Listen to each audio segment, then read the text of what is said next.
Još jednom čestitke na osvojena 3 boda i ocena današnje utakmice sa tvoje strane. Pa, veoma teška utakmica, veoma borbena po veoma teškom terenu. Dali su sve od sebe, momci su izginuli stvarno na terenu i kao zasluga toga 3 boda ostaje u Zečka. 2 kola ostalo do kraja, ocena sa tvoje strane. Pa još 2 kola, još 2 utakmice teške, utakmice idemo u teku, pa dolazi Torlak.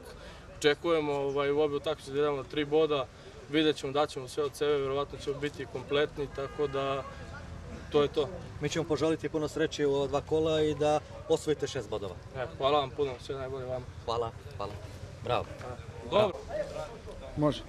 Treneru, još jednom čestitke na osvojena 3 boda i ocena današnje utakmice sa vaše strane. Pa teška utakmica po loše podlozi, travnatoj. Teška utakmica za obe ekipe, vidi se da je kraj polusezone. Verovatno i kolega i ja imamo problem sa ljudstvom zbog kartona, povreda i tako te stvari.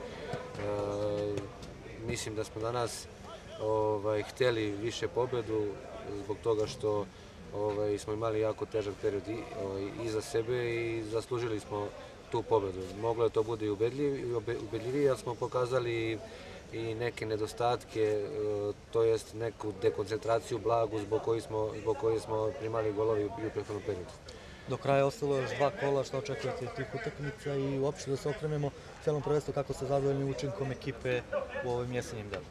Pa ne mogu da budem zadovoljan, zbog toga pričao sam mnogo puta u vašu kameru da ja smatram da kao trener imamo nevjerojatno dobar skup pojedinaca koji zbog takvog načina života i takvih stvari, definitivno u nedostatku treninga, ja im više ne postajem trener nego selektor. To je muka, vjerojatno koliko moja, toliko drugih kolega, ali ja sam navikao drugačije da radim. Ono što hoću kažem da kad god je nekako trebalo, mi smo stisli i pobedili, ali smo ispustili da pobedimo neke utakmice koje smo vjerojatno sami već u glavama pobedili. Nekako kad neko gleda ovaj SOS kanal, misli da nama cvetaju sve ruže, jer kad god ste bili ovde, mi smo pobedili tu utakmicu, ali onda kad treba da tu utakmicu, ta pobeda kad treba da dobije na značaju pobedom u drugoj ili bar osvajanjem boda, mi iz nevjerojatnog spleta okolnosti i naših grešaka, dekoncentracije, mi te utakmice izgubimo i onda ne mogu da budem zadovoljan. Pogotovo smo u 2 utakmice u prvih 10 minuta na jednoj primili 3, na jednoj 4 gola, znači kao na traci, i onda se dešava da mi budemo bolji takmac u toj utakmici, ali utakmica traje samo 90 minuta. Tako da, generalno gledano, moglo je biti i gore, ali moglo biti i mnogo bolje. Tako da, treba izvući pouke iz ove polusezone i krenuti dalje.